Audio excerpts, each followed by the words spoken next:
Puji syukur kepada Allah Subhanahu wa taala. Laulahu ma arafnahu, laulahu ma sallaina. Kalau bukan karena rahmat Allah, kita enggak kenal Allah.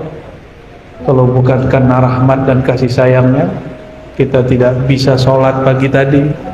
Tidak mungkin juga berkumpul pada pagi ini di tempat yang nama salah satu tempat di muka bumi dimuliakan Allah, yaitu Makkah, Serambi Makkah. Ini bukan Mekah baru Serambi. Semoga sesuai namanya, nurnya Makkah ada di sini. Amin ya rabbal alamin. Sebelumnya mari kita baca surah Al-Fatihah. Kita kirimkan untuk Nabi Muhammad SAW bentuk cinta kepada beliau, cinta kepada guru-guru, cinta pada masyayikh muassis tempat ini, Buya Bahar Yusuf, dan para pewakaf, para guru-guru, orang-orang yang dulu menghidupkan sunnah Nabi di sini. Kita kirimkan semuanya, wabil khusus yang hadir pada pagi ini. Al-Fatihah.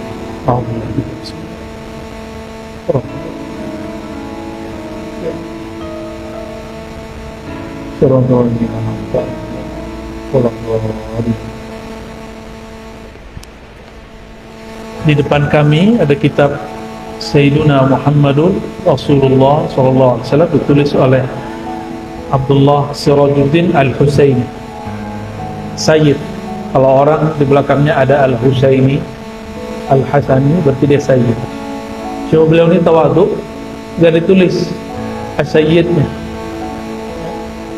Kalau di Pariaman biasanya yang zuriat Nabi itu di depan namanya ada Sidi. Cuma sayang itu tidak direkod dengan baik, tidak ditulis dengan baik, dikumpulkan secara rapi, lalu dikaji ulang, diteliti kembali, nanti ketahuan ternyata Sayyidina Ali pernah menanam darahnya di sini. Itulah maknanya. Ada zuriat Nabi, zuriat Sayyidina Ali di tanah Minang, dan tidak hanya di Pariaman, sampai ke pelosok-pelosok. Bahkan di Jambi, di Palembang ada beberapa kampung mukanya muka Arab semua.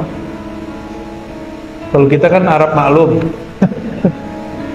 Kalau itu Arab semua. Kalau istri saya beneran Arab, alhamdulillah ya. Kalau kita Arab maklum. Itu mereka masih zuriat Nabi SAW.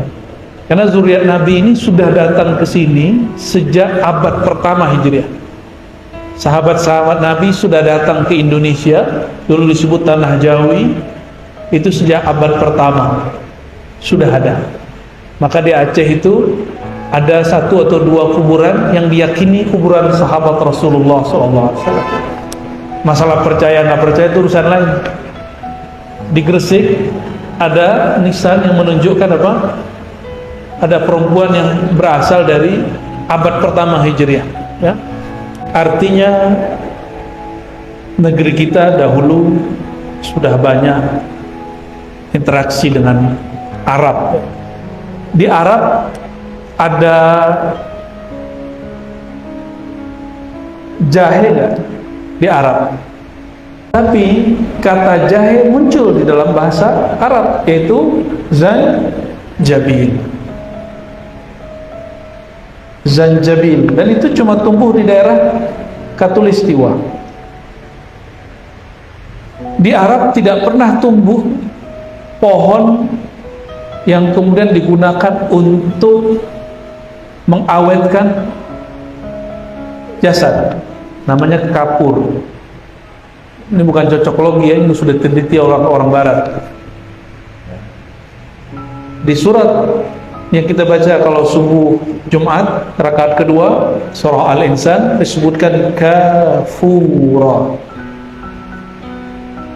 Apa arti kafura? Orang Arab itu pakai pohon kapur untuk mengawetkan dan untuk melezatkan, membuat makanan enak dulu. Berarti sebelum Nabi Muhammad SAW lahir sudah ada hubungan budaya dan kebiasaan hubungan perdagangan antara negeri kita dan Arab. Kapur dipakai oleh Firaun. Firaun itu kan gelar. Firaun itu semuanya dibaluti dengan kapur. Padahal di Mesir tidak ada pohon kapur. Nggak ada pohon kapur. Itu pasti dari negeri kita. Bahwa negeri ini sudah punya hubungan dengan sana. Dan semua ini disebut sebagai pohon-pohon surgawi. Kapur, apa tadi? Ya, salsabila, apa itu salsabila? Ya, air mengalir. Semua itu gambaran surga, dan gambaran surga itu contohnya ada di negeri kita semua. Maka negeri ini disebut oleh seorang syekh dari Mesir dulu permisalan surga. Ada gunung-gunung, taman, di bawahnya ngalir. Jadi orang kita malah senangnya cari padang pasir, ya nak? Pai ke Arab, bopoto dake unto di belakang padang pasir. Cobalah tinggal di situ gak sehari, minta pulang. Adik-adik kita kuliah ke Timur Tengah, sebulan pertama menangis itu hari. Tapi balai tiket mahal, ke pulang balik.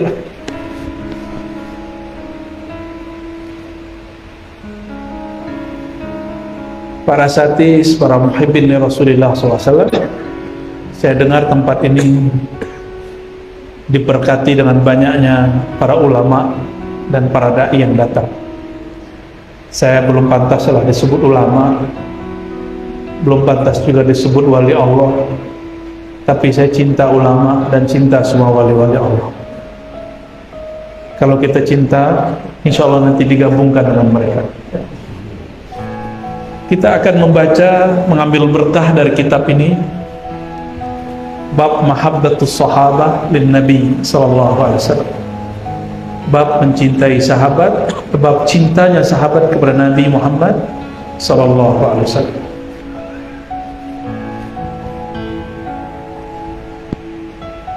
Di sini ada ayat, qul in kana aba'ukum wa abna'ukum wa ikhwanukum wa azwajukum wa ashiratukum wa amwalun iqtaraftumuha wa tijaratun takhshawna kasadaha wa masakinu tardawnaha ahabba ilaikum minallahi wa rasulih wa jihadin fi sabilih fatarabbasu hatta ya'tiyallahu bi amrih wallahu la yahdil qaumal fasiqin.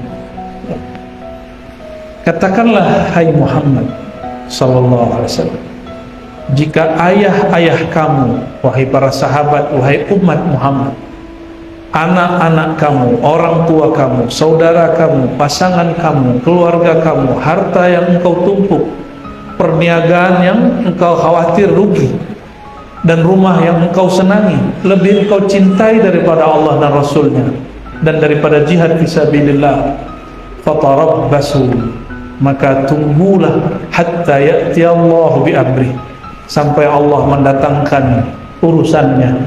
Urusannya itu artinya musibah atau kiamat. Allahu la yahdil qaumal fasiqin. Allah tidak berhidayah orang-orang yang fasik. Satu kali Sayyidina Umar bawa separuh hartanya kepada Nabi SAW. Lalu dalam hatinya dia mengatakan, saya orang paling mencintai Nabi. Sampai di tempat Nabi SAW, ternyata Sayyidina Abu Bakar telah membawa semua asetnya, tidak tersisa satupun, dan terjadi dialog antara Nabi dan Sayyidina Abu Bakar. Apa kata Nabi? Ya Abu Bakar, apa yang kau tinggalkan di rumahmu? Apa jawaban Abu Bakar? Allah wa Rasuluhu. Aku tinggalkan kepercayaan, keyakinan kepada Allah dan syafaat Rasulullah sallallahu alaihi wasallam. Nabi terdiam. Sudah mantap sekali Abu Bakar. Abu Bakar tidak pernah nantang Nabi, bahkan memberikan semua hartanya untuk perjuangan Nabi. Sayyidina Abu Bakar tidak mampu menatap wajah Nabi Muhammad sallallahu alaihi wasallam. Karena setiap kali menatap Nabi, Abu Bakar menangis. Itulah Abu Bakar As-Siddiq. Abu Bakar tahu Nabi itu siapa, sallallahu alaihi wasallam. Sayyidina Umar melihat begitu, cemburu di hatinya, tapi cemburu yang positif. Maka dia bawalah semua hartanya, yang tadinya cuma separuh, dibawa semua. Dalam hadis yang lain ada sambungannya. Sayyidina Umar mengatakan, ya Rasulullah, engkaulah yang paling aku cintai setelah diriku. Apa kata Nabi? Ya Umar, la yu'minu ahadukum hatta akuna ahabba ilaihi min malihi waladihi wan nasi ajma'in. Ini asbabul wurudnya, cuma hadisnya terpisah-pisah. Wahai Umar, tidaklah sempurna imanmu. Kalau bagi Umar lain, tidaklah sah imanmu. Tapi ulama kita belakangan memberi rukhsah terjemahan ini. Tidaklah sempurna. Tidaklah sempurna imanmu sampai engkau lebih mencintai aku dari dirimu dan semua manusia dan hartamu. Gimana? Sudah sampai begitu belum? Belum. Kita lagi belajar cinta sama Rasulullah. Kita baru belajar mencintai Rasulullah sallallahu alaihi wasallam. Kalau orang cinta berkorban, maka ada orang berangkat pagi pulang sore untuk menafkahi keluarganya, baik suami atau istrinya. Jika mereka bersepakat saling bekerja atau salah satunya bekerja, semuanya karena cinta, tidak ada lebih. Jika kepada anak, istri, pasangan, suami orang berkorban, kenapa kepada zat yang wajib dia lebih mencintainya dia tidak berkorban? Maka kita harus punya pengorbanan. Nanti bukti, ya Rasulullah, aku telah berkorban. Apa yang kita korban? Dahulu Heraklius dalam Sahih Bukhari bertanya kepada pedagang-pedagang Mekah, konglomerat Mekah, ditanya. Yang paling vokal namanya Abu Sufyan. Waktu itu ia belum Islam. Dipanggil Abu Sufyan, ditanya oleh Kaisar di istana, wahai Abu Sufyan. Nah, ini ada teksnya di sini, di halaman 593. Bagaimanakah cinta umat Muhammad kepada nabinya? Apa jawaban beliau? Ma ra'aitu ahadan minan nas yuhibbu ahadan ka hubbi ashabi Muhammadin.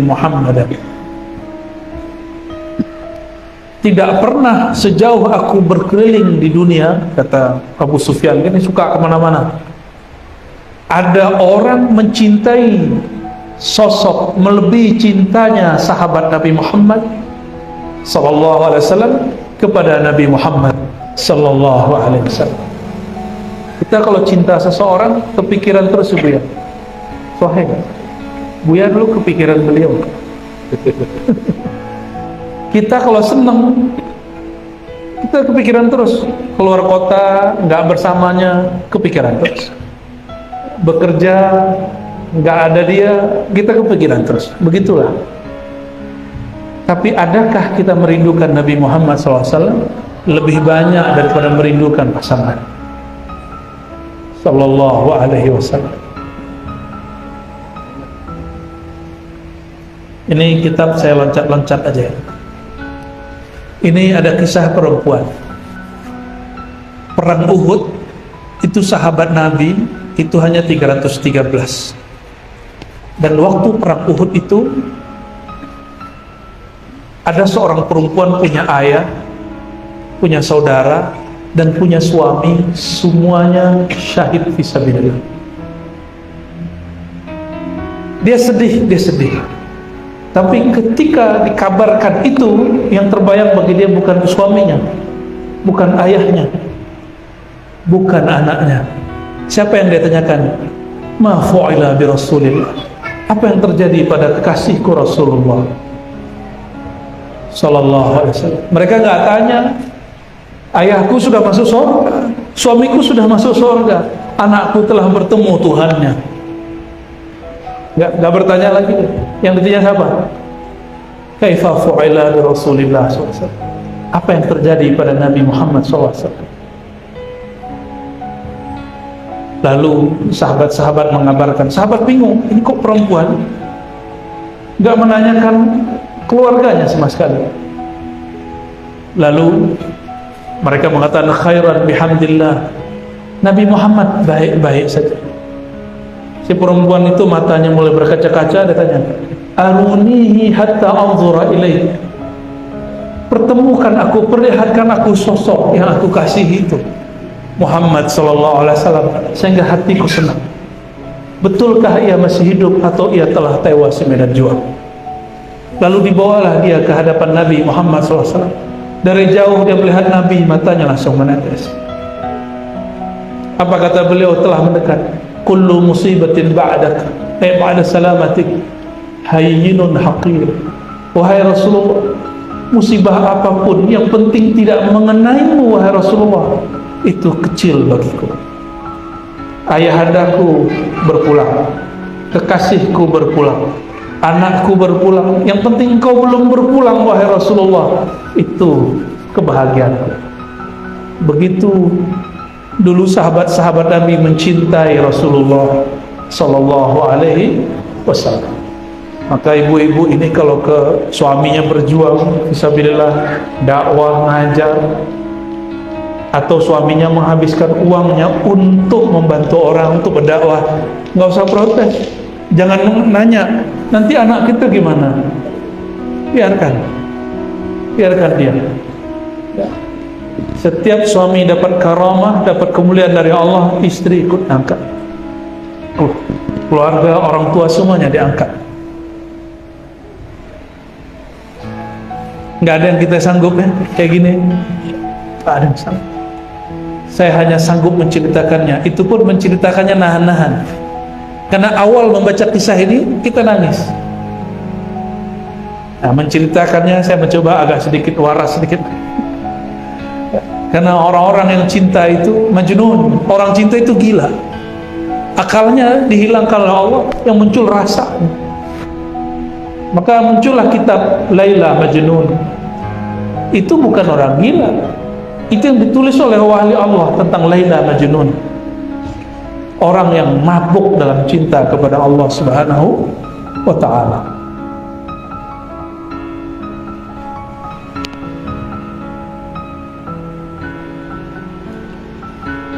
Suatu kali sahabat Nabi Anas bin Malik ditemui oleh muridnya Thabit al-Bunani. Thabit al-Bunani ini kawan dari Sayyidina Al-Hasan al-Basri. Apa kata Thabit? Ya Anas, wahai tuan guru Pak Anas, manakah tangan yang tangan itu dulu bersalaman dengan Nabi Muhammad SAW? Lalu dia mengatakan, ini tangannya. Apa kata Imam Thabit? Wahai Sayyidina Anas, izinkan wajah hina Thabit mencium tangan yang dulu mencium makhluk paling mulia, Sayyidina Muhammad sallallahu alaihi wasallam. Lalu dicium, menangis. Anas menangis, dia pun menangis, terharu mengingat Rasulullah sallallahu alaihi wasallam. Apa kata Sayyidina Anas? Tidaklah ada malam illa wa ra'aitu habibi, kecuali aku melihat mimpi ketemu kekasihku. Jaga nggak jaga sama bagi Sayyidina Anas. Tiap malam dia nggak rindu lagi sama yang lain-lain, cuma Nabi Muhammad sallallahu alaihi wasallam. Maka saya mengajak cinta kita naikin dari cinta nafsiyah kepada cinta zatiyah, cinta ruhiyah, cinta abul arwah, mencintai Sayyidina Muhammad sallallahu alaihi wasallam. Maka murid beliau, murid Thabit, murid-muridnya terus sampai Imam Malik, Imam Ja'far. Imam Malik itu kalau disebut nama Nabi, bulu romanya merinding. Itu yang terjadi pada Imam Malik. Lain dengan Imam Ja'far Shadiq, guru Imam Malik. Setiap disebut nama Nabi Muhammad, dia langsung terdiam dan gak bisa ngomong. An-Nabi ma syariba laban al-baqar. Nabi tidak pernah minum air susu sapi. Semenjak saat itu cuma nazar, wallahi la ashrabanna laban al-baqar. Demi Allah saya tidak akan minum lagi air susu sapi. Orangnya salah faham. Nabi tidak makan nasi, bahkan tidak bersumpah dia nak makan nasi. Ya kan? Nabi Nabi ngopi-ngopi lah. Tidak ada. Maka hadis mengenai fadilah kopi itu bukan hadis Nabi, itu wali yang menyebutkan, bukan hadis Nabi Sallallahu Alaihi Wasallam. Jadi jangan salah paham. Nanti ada yang salah paham. Lucu, ya beberapa tahun lalu masih ingat nggak orang minum air kancing? Mohon maaf bahasanya gak jorok sekali. Kancing untu, air pipis untu diminum. Lihat kenapa ya? Pakai lu video lu viral tuh. Lucu. Baca hadis tidak pakai ilmu. Hadis itu barang mahal yang bisa mengolahnya ahli fikih, ahli akidah, ahli tasawuf. Itu yang bisa mengolah. Ini cuma bahan. Disebutkanlah riwayat bahwa di masa Nabi ada sekelompok orang datang ke Nabi, lalu dia terlihat sakit kuning. Nabi kemudian memberi mereka makan, minum, dan yang mereka minum tidak hanya susunya, tapi juga albanaha wa abwalaha, susunya onta dan air seninya. Bagi kira hadis itu ditolak oleh Imam Syafi'i, pemahaman bahwa bukan hadis ditolak, pemahamannya bahwa air kencing onta itu boleh diminum. Pipis onta menjijikkan nggak? Menjijikkan. Imam Syafi'i mengatakan bahwa salah satu ciri najis menjijikkan. Itu fikih Syafi'i. Imam Malik tidak. Adapun hadis tadi oleh Imam Syafi'i dikhususkan di bab darurah. Ad-darurah tubihul mahzurat. Obat kalau sudah darurat baru boleh, bukan bab sehari-hari. Oleh kawan dibacakan hadis onta, susu onta plus minum deh kawan. Alhamdulillah terkenalnya sebentar. Jadi membaca hadis itu tidak boleh dengan nafsu. Baca hadis ada ilmunya. Maka muhaddis la yajuzu alaihi an yufti. Ahli hadis tidak boleh berfatwa kecuali dia seorang yang faqih, ahli fiqih. Tidak boleh berbicara ilmu akidah kecuali dia ahli kalam. Tidak diperkenankan bicara tasawuf kecuali mengambil ilmu tasawuf. Para sahabat apabila mereka berpisah dengan Nabi, mereka menangis. Satu kali Sayyidina Muaz dikirim oleh Nabi Muhammad SAW bertugas ke Yaman menjadi mufti. Apa kata beliau? Ya Muaz, wahai Muaz, innaka asa alla talqani ba'da hami hadha. Wahai Muaz, mungkin setelah tahun ini kita tidak bertemu lagi. Wala'allaka an tamurra bi masjidi hadha wa qabri. Mungkin engkau hanya bertemu masjidku dan kuburku. Bah, kira-kira kalau ada orang mengabari beritu, menangis tak? Nangis. Fabaka Muaz jaz'an li firaqi Rasulillah SAW. Maka Sayyidina Muaz nangis berat. Berarti Nabi Muhammad SAW sudah mengabarkan beliau akan berpulang. Benar gak? Guru kami Kiai Ali Mustafa Yaqub 2 minggu sebelum wafat mengabarkan hal yang sama. Bahkan setahun sebelumnya beliau sudah mengatakan dan membacakan kalimat yang mirip dengan kalimat ini. Jadi wali-wali Allah itu diberi kabar, ilham. Cuma ada yang ilhamnya jelas, ada yang ilhamnya samar-samar. Sayyidina Muaz nangis. 2 minggu sebelum guru kami wafat, beliau mengatakan, in muttu fa'alaikum bil ma'ad. Kalau aku wafat, saya titipkan pesantren, tolong dilanjutkan. Tuh semua teman-teman kita dengar itu waktu itu. Tidak sampai kami ngajar kitab hadis Kutubus Sittah saat itu, hari Kamis ngajar di masjid, rumah beliau di seberang jalan. Kok hari itu aneh, mendung, tiba-tiba perasaan nggak nyaman. Oh ternyata dikabari tufiya Syekhuna Ali Mustafa Ya'qub. Disitulah air mata mengalir. Cuma kalau kita kisahnya beliau menangis lo balik. Sallallahu alaihi wasallam. Satu kali Nabi sallallahu alaihi wasallam berkunjung ke rumah Ummu Aiman. Ummu Aiman malam-malam kehabisan air minum. Jadi Nabi suka berkunjung ke keluarga-keluarga jauhnya. Salah satunya Ummu Aiman. Rasulullah buang air lah di satu botol. Botolnya botol khusus untuk taruh air. Dulu belum ada WC dalam rumah, maka orang-orang dulu kalau buang air mesti jauh ke padang. Ada lembah khusus. Jika malam hari mereka buang air di satu bejana. Lalu Rasulullah SAW bangun malam hari, buang air kecil di situ. Lalu beliau tidur lagi. Setelah beliau tidur, tiba-tiba Ummu Aiman masuk. Lihat-lihat, ada air kan? Ternyata ada air di satu bejana. Fasyaribat minhu. Lalu dia minum dari air bejana itu. Pagi-pagi Nabi lihat, lah kok nggak ada. Nabi tanya, ya Ummu Aiman, hei Ummu Aiman, apakah engkau minum air itu?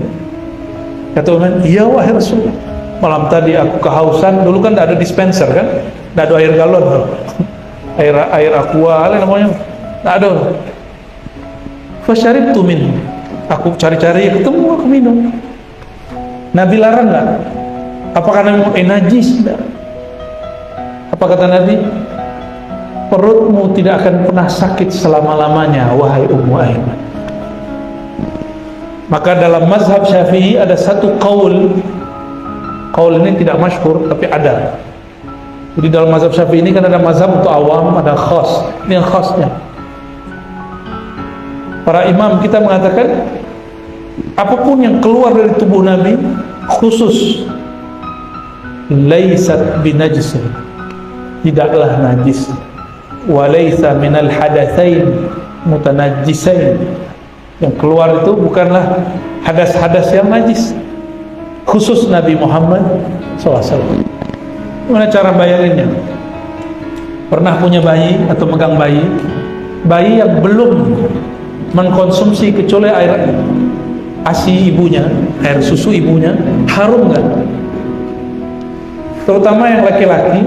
Kalau bayi laki-laki, kalau dia buang air kecil cukup dipercik, yurassu.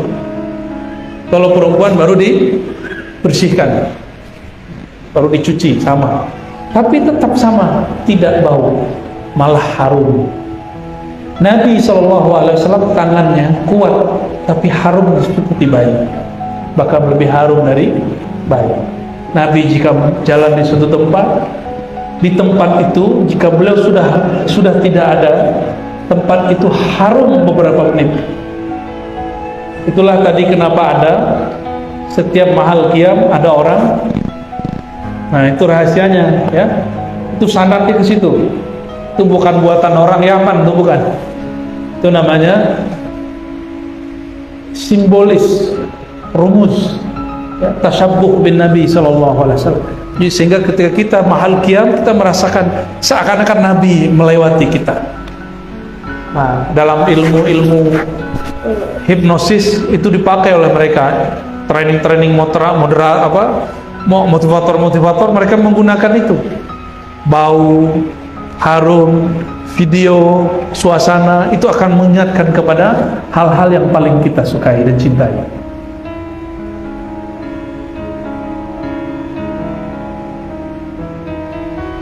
Setelah Nabi SAW wafat,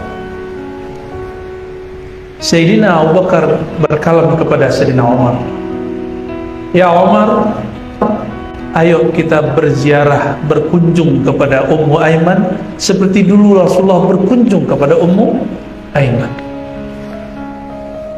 Kama kana Rasulullah SAW yazuruha. Nah, ini sunnah. Nah, tolong dihidupkan nanti Buya. Dulu Buya Bahar Yusuf pernah bersilaturahmi ke siapa? Kembalikan silaturahmi ke beliau. Ini sunnah. Cara-cara ihsan kepada orang yang sudah wafat, tidak hanya kirim doa, tapi juga berkunjung kepada orang-orang yang dulu dia kunjungi, berziarah ke tempat yang dulu dia berziarah. Ini salah satu ajaran Nabi SAW. Maka berkunjunglah mereka kepada Ummu Aiman. Sampai pada Ummu Aiman fabakat, beliau menangis. Bertanyalah Sayyidina Abu Bakar dan Umar, ya Ummu Aiman, ma yubkiki, apa yang buat engkau menangis? Jadi Ummu Aiman lihat Abu Bakar, Umar. Biasanya ada Nabi, ada Abu Bakar, ada Nabi, ada Umar. Sekarang ada Abu Bakar, ada Umar, tidak ada Nabi SAW. Apa kata beliau Ummu Aiman? Inni la'alamu anna ma'indallahi ta'ala khairun li Rasulillah. Aku sangat mengerti bahwa Rasulullah berpulang itu lebih baik bagi Rasulullah. Walakin, tapi aku menangis bukan karena Nabi berpulang. Aku menangis annal wahya qad inqata'a. Wahyu telah terputus minas sama. Karena beliau ngomong begitu, dulu Abu Bakar, Umar ada masalah apapun tanya ke Nabi, wahyu turun. Abu Bakar jadi khalifah, banyak masalah, wahyu tidak turun. Maka menangislah mereka berdua. Mereka berdua menangis. Betul wahai Ummu Aiman, kira-kira begitu. Sekarang banyak masalah kita, wahyu tidak turun. Untung Quran sudah sempurna. Jadi mereka punya majelis mengenang Rasulullah SAW. Itulah cikal bakal majelis Nabi, majelis Maulid sallallahu alaihi wasallam. Nih dalil Maulid. Apa dalil buat Maulid? Nih dia. Bahwa sahabat berkumpul, mereka menceritakan Nabi Muhammad sallallahu alaihi wasallam. Di riwayat Ibnu Asakir yang ditolak oleh kelompok-kelompok yang anti Maulid, mereka katakan ini hadis palsu. Disebutkan kisah yang luar biasa mengenai Sayyidina Bilal. Sayyidina Bilal itu gak sanggup lama-lama di Madinah, karena setiap kali melihat lorong-lorong Madinah, dia melihat Nabi Muhammad SAW seakan-akan berjalan. Maka beliau merantaulah ke Syam, ya. Kata Imam Ibn Asakir an Bilal radhiyallahu ta'ala anhu annahu nazala Badariyan, bahwasanya Sayyidina Bilal tinggal di satu tempat namanya Badari di Syam. Lalu beliau mimpi bertemu Rasulullah SAW. Ini dalil bahwa menceritakan mimpi itu sunnah. Sunnah menceritakan mimpi ketemu Rasulullah, salah satu tradisi sunnah salafus soleh. Banyak hari ini ngaku ikut salafus soleh, tapi mimpi ketemu Rasulullah dilarang. Nggak boleh cerita, nanti orang-orang syirik. Apa hubungannya mimpi dengan syirik? Syirik itu menyembah selain Allah. Mimpi tidak pernah menyembah selain Allah, ya. Beliau bermimpi Nabi SAW ba'da wafatih, setelah Nabi SAW wafat. Wahuwa yaqul, Nabi bersabda, ma hadhil jafwah ya Bilal, apa-apaan ini wahai Bilal, amma an laka an tazurani, kenapa kamu lama tidak berkunjung menziarahiku? Nabi cuma bertanya begitu di mimpinya. Maka Sayyidina Bilal bangun, fantabaha Bilal hazinan khaifan. Beliau bangun, intabah khaifan hazinan. Beliau ketakutan dan sedih menangis. Sudah lama tidak bertemu Rasulullah sallallahu alaihi wasallam dan bertemu dalam mimpi. Sayyidina Bilal fa'ata faraqiba rahilatahu ila al-Madinah fa'ata qabr an-Nabi sallallahu alaihi wasallam. Sayyidina Bilal lewat karena mimpi ini belum berangkat dari Syam, perjalanan sekitar setengah bulan, sampailah di Madinah. Sampai di Madinah ternyata di situ sudah ada Sayyidina Hasan dan Husain. Sayyidina Bilal yabki wa yabzagh wajhahu alaih, sampai ke kubur belum nangis. Maka nangis di kubur bukanlah khurafat, nangis di kubur bukanlah syirik. Nangis di kubur salah satu tanda ada rahmah di dalam qalbu, kasih sayang di dalam qalbu. Yang nggak boleh jambak-jambak rambut. Nah, dulu awal-awal ziarah dibolehkan Nabi, perempuan dilarang. Maka kata Ummu Atiyah, nuhina an ziyaratul kubur walam yu'zam alaina, hadis sahih Bukhari. Kami dulu dilarang, tapi larangannya tidak sampai haram. Maka hadis ini lebih sahih dari hadis Imam Tirmizi, la'ana Rasulullah SAW zuwaratil kubur. Rasulullah melaknat peziarah kubur perempuan. Ini hadis sudah dihapus oleh hadis ini, mansukh. Ditambah ada hadis, kuntu nahaitukum an ziyaratil kubur ala fazuruha. Dulu aku larang, sekarang aku bolehkan. Hadis Imam Muslim, hadis sahih.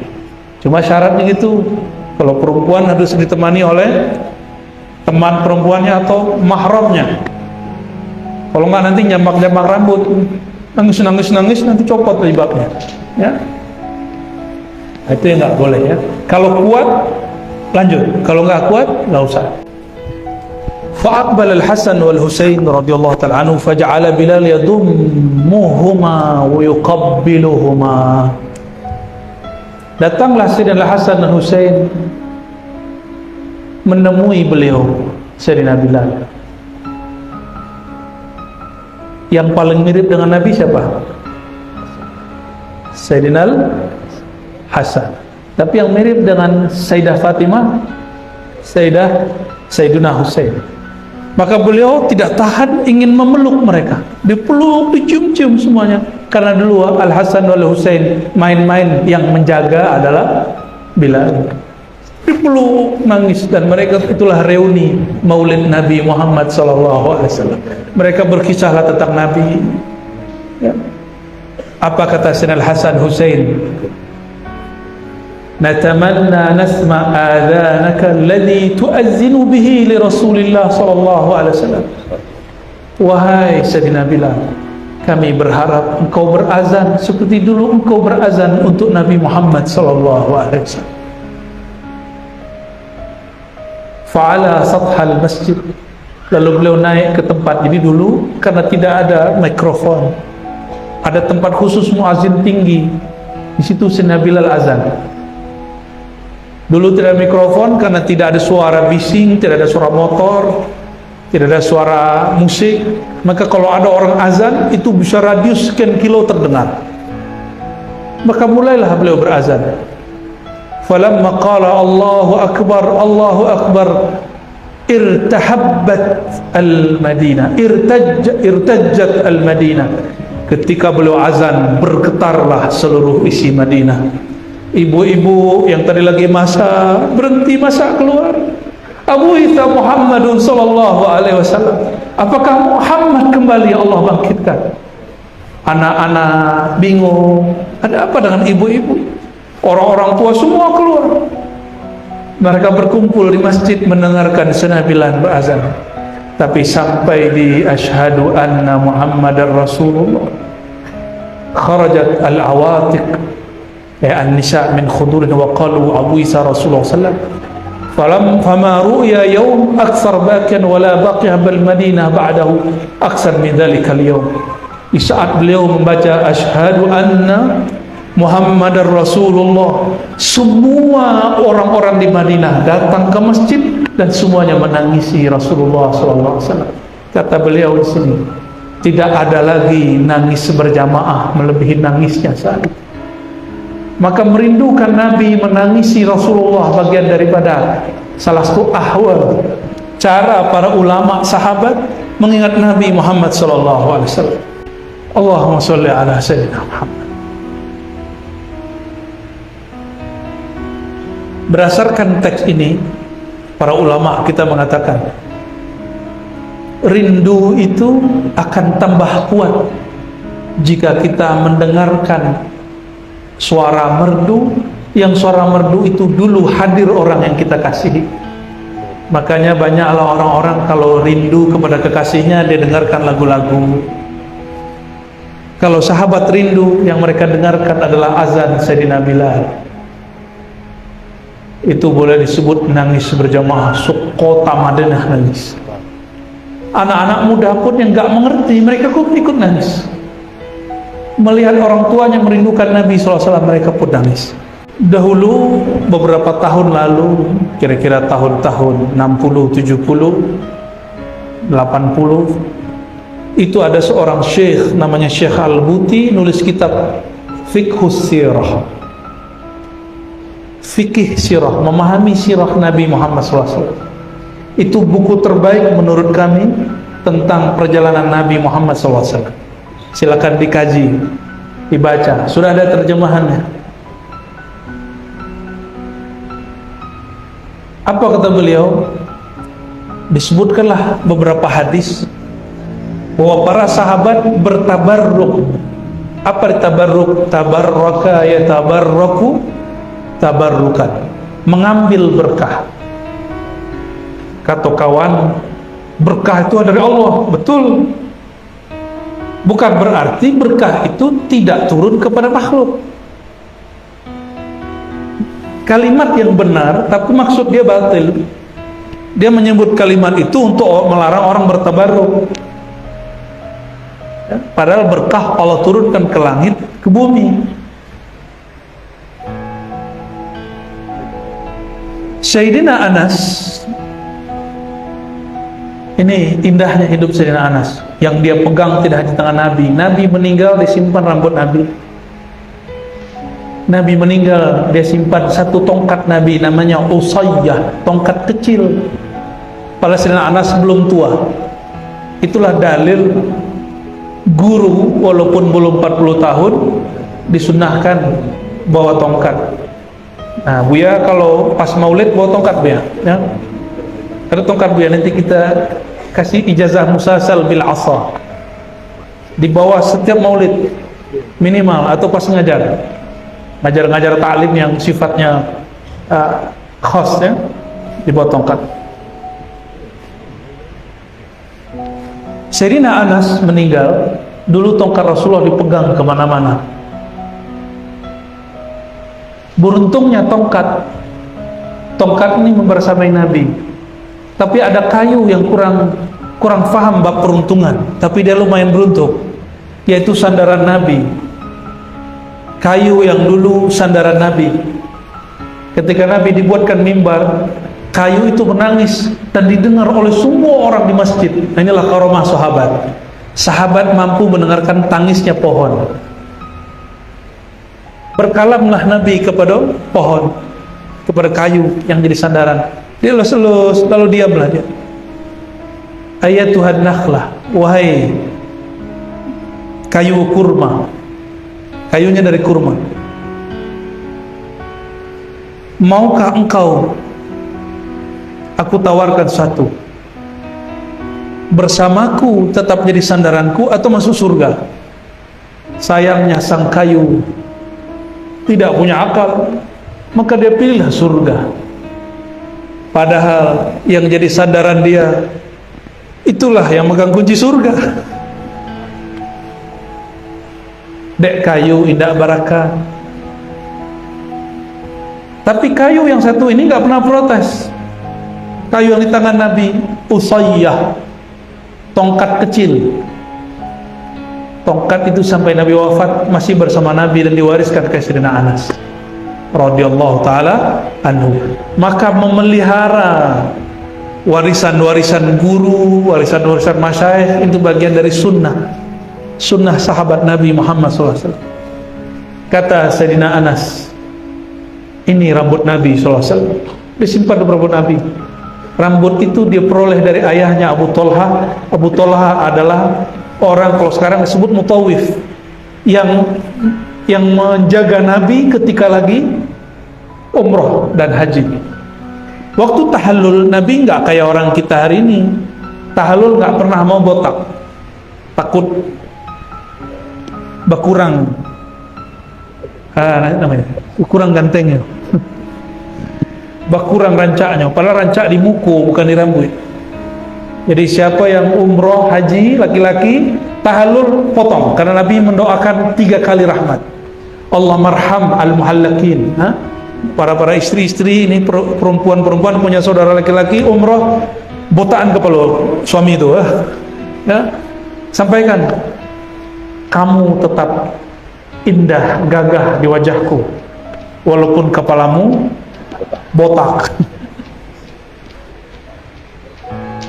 Nabi ambil rambut, apa kata Nabi? Ya Aba Talha, ayahanda dari Anas, aqsim bainan nas, bagi-bagikan. Rambut itulah yang sampai sekarang masih tersimpan di kalangan sebagian ulama dan habaib. Masih tersimpan. Cuma ada yang saya punya rambut Nabi, ada yang diam-diam. Mungkin gak rambut Nabi masih ada? Kan Nabi sudah mati 1400 tahun. Nah, ini kan kalam-kalam orang gak beradab. Mengatakan Nabi mati itu soal adab. Kenapa Sayyidina Umar marah kepada orang yang mengatakan mata Muhammad? Yang boleh mengatakan Nabi mati itu cuma Allah. Afa'im mata au kutila, itu di Quran. Sahabat menyebutnya wafah, tufiya, atau intaqala ila rafil ala. Hanya satu riwayat bil makna yang menyebutkan mata. Yang sahih mereka nggak nyebut kata mati. Kenapa? Di Quran lebih tinggi Nabi atau syuhada? Mana yang lebih tinggi? Oke. Wala taqulu liman yuqtalu fi sabilillahi amwat. Jangan kamu katakan para syuhada itu mati. Itu larangan, ini dalilnya. Makruh mengatakan Nabi mati, karena Nabi lebih tinggi dari aulia. Bal ahya'un inda rabbihim yurzakun. Mereka hidup di sisi Allah SWT, mendapatkan rezeki. Berarti ada rezeki yang bukan rezeki zahir, tapi rezeki batin. Sayyidina Anas wariskan rambut ini kepada muridnya Ubaidah kepada Ibnu Sirin. Apa kata Ubaidah dan tabi'in? Hazihi ahabbu ilaina, rambut-rambut ini lebih kami cintai minad dunya wa ma fiha, daripada dunia dan seisinya. Sallallahu alaihi wasallam. Itu rambut Nabi. Ummu Salamah sakit, tapi sakitnya bukan sakit fisik, sakit rindu. Maka dia keluarkan di lemarinya ada beberapa rambut Nabi, dia celup ke air.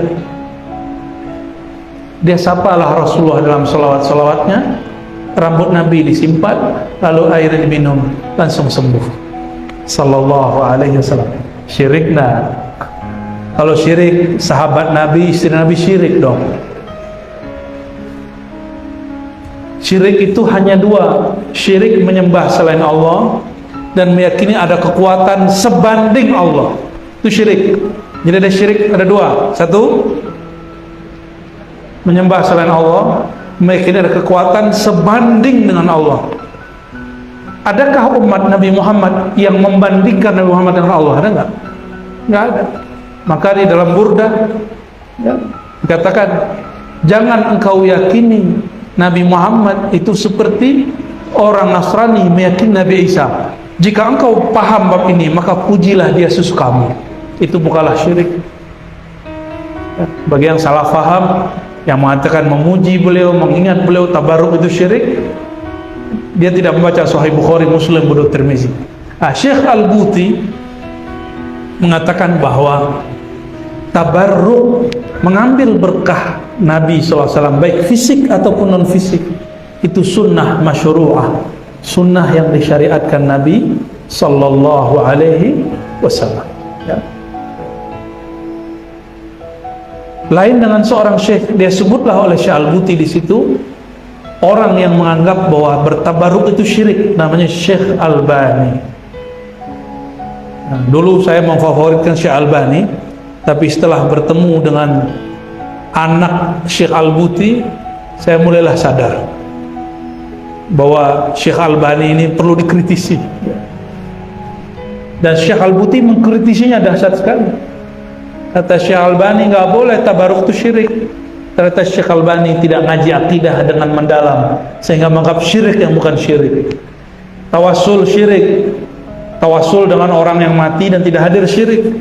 Padahal sahabat-sahabat, tabi'in dan ulama-ulama dari dulu generasi ke generasi mereka biasa bertawassul.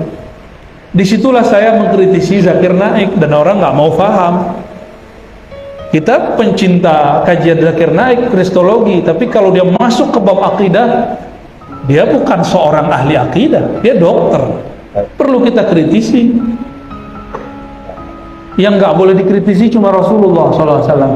Ar-Razi boleh dikritisi, silahkan dikritik. Boleh nggak kritisi Buya? Boleh nggak? Boleh. Kritisi Imam Bukhari boleh nggak? Boleh, apalagi cuma Albani. Albani memfatwakan haram perempuan pakai emas. Ibu-ibu ini pelaku haram semua. Karena dia tidak ahli fikih. Dia cukup jadi peneliti hadis, jangan berfatwa. Cuma sayang dia berfatwa. Seandainya Syekh Albani tidak berfatwa, dia akan dihargai banyak ulama. Insya Allah. Cuma sayangnya beliau sudah wafat. Kata Qatadah bin Nu'man, suatu malam aku keluar muslimah, gelap. Lalu aku berkata, "Lau ataitu Rasulullah sallallahu alaihi wasallam wa syahidtu ma'ahu as-salah." Seandainya memungkinkan aku datang ke Nabi dan salat bersamanya. Fa fa'altu falamma dakhaltu al-masjid. Lalu aku melakukannya dan masuk masjid. Tiba-tiba ada Rasulullah malam hari di masjid. Fakultu, wahai Rasulullah, bi abi wa ummi inni unisuka ya Rasulullah. Aku merindukan engkau wahai Rasulullah. Maka rindu kepada guru itu bukan rindu kepada guru itu, merindu nur Nabi Muhammad SAW yang ada pada guru itu. Maka itu merindukan guru. Rindu nggak dengan guru? Guru punya guru, nak. Guru punya guru, bersambunglah silsilahnya kepada baginda Nabi Muhammad SAW. Makanya kita rindu kepada Rasulullah SAW. Maka merindukan guru itulah jalan at-tariq ila syauqin Nabi SAW. Orang yang tidak pernah merindui gurunya tidak tahu cara merindukan Nabi Muhammad SAW. Kata Qatadah, inni unisuka ya Rasulullah. Aku merindukan engkau ya Rasul. Tengah malam. Faqala Rasulullah sallallahu alaihi wasallam, "Khudh hadzal urjun fatahassad bihi fa innaka idza kharajta ada'a laka 'ashran amamaka wa 'ashran khalfak." Hai Qatadah, ambillah tongkatku ini. Jadi Nabi punya tongkat dan dikasih nama. Ada tongkat namanya urjun. Jadikan ini sebagai benteng pertahanan. Jika engkau keluar, maka tongkatmu akan bercahaya. Bercahaya 10 langkah ke depan, 10 langkah ke belakang, kiri kanan. Ini beliau. Itu karena rindu. Dan hadis yang lebih sahih, ini sering saya sampaikan. Sayyidatuna Aisyah menjahit malam hari pakai lampu dama. Tahu lampu dama, nak? Biasalah. Tahu-tahu jarumnya jatuh. Jarum jatuh, Sayyidatuna Aisyah mencari-cari jarum. Karena dulu dama itu cuma terangnya ke atas, ke bawah pun gelap. Fadakhala Rasulullah SAW al-hujratah. Tiba-tiba Nabi masuk ke kamar. Fa'adha'a wajhuhu. Maka cahaya wajahnya menyinari semua sudut daripada kamar. Sallallahu alaihi wasallam. Akhirnya Sayyidah Aisyah mengatakan, oh ini dia jarum. Kadang-kadang nur Muhammad itu Allah terbitkan dan Allah zahirkan. Kadang-kadang Allah sirkan di dalam dada. Allah sirkan dan dititipkan di semua dada orang beriman. Maka nur kita, kalau kita masih ada rindu kepada Rasulullah, berarti ada nur Nabi Muhammad sallallahu alaihi wasallam. Jadi kesimpulannya, mencintai Nabi itu adalah syarat sah iman sempurna.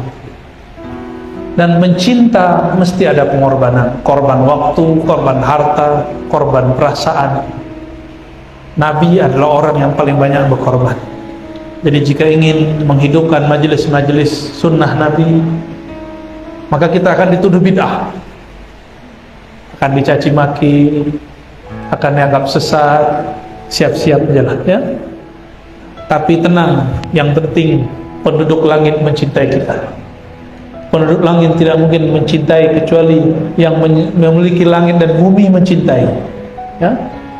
Allah marzuqna hubbaka wa hubba yawma yuhibbuk, ya. Dan yang kedua, tabarruk, mengambil berkah bukanlah bab akidah, tapi bab mahabbah. Mahabbah masuk ke bab tasawuf. Dan saya sampaikan berkali-kali, siapa yang bergerak di bidang fatwa, jangan berfatwa di bidang tasawuf. Tasawuf itu sudah ada ahlinya, tidak memerlukan fatwanya para mufti. Fatwanya orang-orang yang bergerak di fatwa. Tidak perlu istilah-istilah, nilai-nilai, kaedah-kaedah yang disampaikan ahli kalam. Ahli-ahli tasawuf itu sudah mensyaratkan bahwa tasawuf yang sahih akidahnya Ahlussunnah bermazhab fikih. Enggak usah khawatir, ya. Barangkali itu semoga bermanfaat. Kami menyarankan bacalah salawat abarruh. As-salatu wassalamu alaik ya abarruhi ya Rasulullah. Nanti sama-sama. As-salatu wassalamu alaika ya abarruhi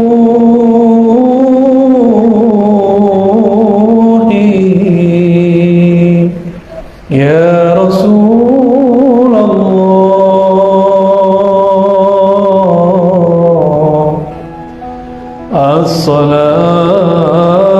As-salatu wassalamu alaika ya abarruhi